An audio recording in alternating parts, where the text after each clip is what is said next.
ass Chuck. All right, next question comes from Iavari from Finland. He says, "Hi, Chuck, listener from Finland here. Loving the longer episodes. Keep them coming.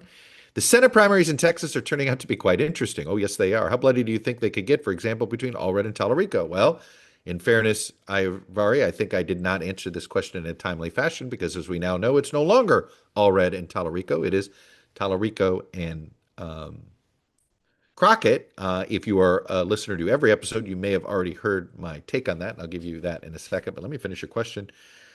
You noted between Allred and Talarico, you saw neither one seems to be the type to knife each other that much, but you never know. Then on the Republican side, now that Hunt has jumped in the Republican side, is there a lane for him in your opinion? Also, could you give a brief outlook on how Montana looks for the Dems in 2026? I have a couple of friends there, and they seem optimistic about Russell Cleveland unseating Ryan Zinke. That's in a House race, I believe, that Zinke is running there. Kind regards, Leovari.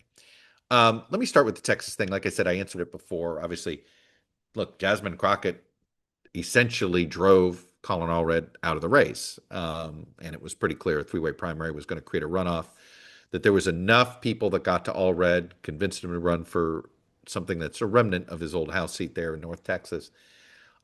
Because, if Republicans are already with that three-way race, that's destined for a runoff, which means even more money of them throwing mud at each other, and it's an internal fight. It did seem to be uh, a self-inflicted wound for Democrats to also have a large enough primary with prominent candidates that would guarantee a runoff on their end. Why why not take advantage of the situation Republicans in? So now you do have a situation where all want to agree to get out. It's Jasmine Crockett and James Talarico. And as I implied yesterday, I think this is going to be a race that is less about ideology and more about style, right? You're essentially, this is, how much do you want a fighter and how much do you want a uniter, right? You're going to have the pastor versus the fighter, right? And what is the mindset of the electorate? And if, like I said, I went pretty long on this in yesterday's episode, so I'll keep this one shorter. But essentially, um, I, uh, I I think this is going to be a noisy primary on the Democratic side, but I don't know if it's going to be a nasty primary, right? I think both could pay a penalty, in how they go about it, right? Talarico has a brand that if he gets too negative or sort of practices sort of conventional old school negative politics, that could boomerang on him because he's trying to be a different type of candidate, a different type of Democrat. And I think Crockett are already sort of, she's a bit polarizing, certainly in a general electorate, and she needs a united Democratic Party behind her if she wins this primary. So I definitely agree with your take that if it had been Allred, Talarico, and Crockett had decided not to run, that would have been a patty cake primary a little bit. I think it would have been soft. Um, the curiosity I have about the Democratic side of this is, will outside groups sort of be the ones to throw all the insults, right? Will we see a bunch of outside Democratic money essentially try to damage Crockett? Because I mean, that's what I think is most likely. You do have, you're not going to get the party leadership to admit that they prefer publicly Talarico over Crockett, but their body language is going to come across that way. There's just a perception that she can't win the general. I do find the story, I'm not sure. It's interesting that the NRSC decided to take a victory lap and say, hey, look what we did, and try to take credit for talking Crockett into running. And of course, Notice did this story about, how the NRSC is sort of taking credit for essentially coaxing Crockett into the race, meaning they did some early polling. They were curious to see if Crockett had any traction. They tested her and they realized that she was actually the best known, that she would do the best in a Democratic primary, just sort of implying that she had the highest name recognition of anybody that could possibly run. And John Cornyn has not hidden his belief that he thinks that Crockett would be easier to defeat than anybody else he faces. Problem for John Cornyn is I do not see a scenario where he's the nominee. And I'm mildly surprised he chose to run. I had a thesis and I think I shared it. And so I will look, I was wrong about the following. I thought he certainly was behaving like somebody who was buying time from everybody saying, hey, let me give me to the filing deadline to prove that I can win this thing. Well, then Wesley Hunt got in, it got complicated. But, while Cornyn certainly has done a good job raising Paxton's negative with his early negative TV ads, it hasn't accrued to Cornyn's benefit. And, there's certainly, right, he feels like he's just a fish out of water in where this Republican Party is these days.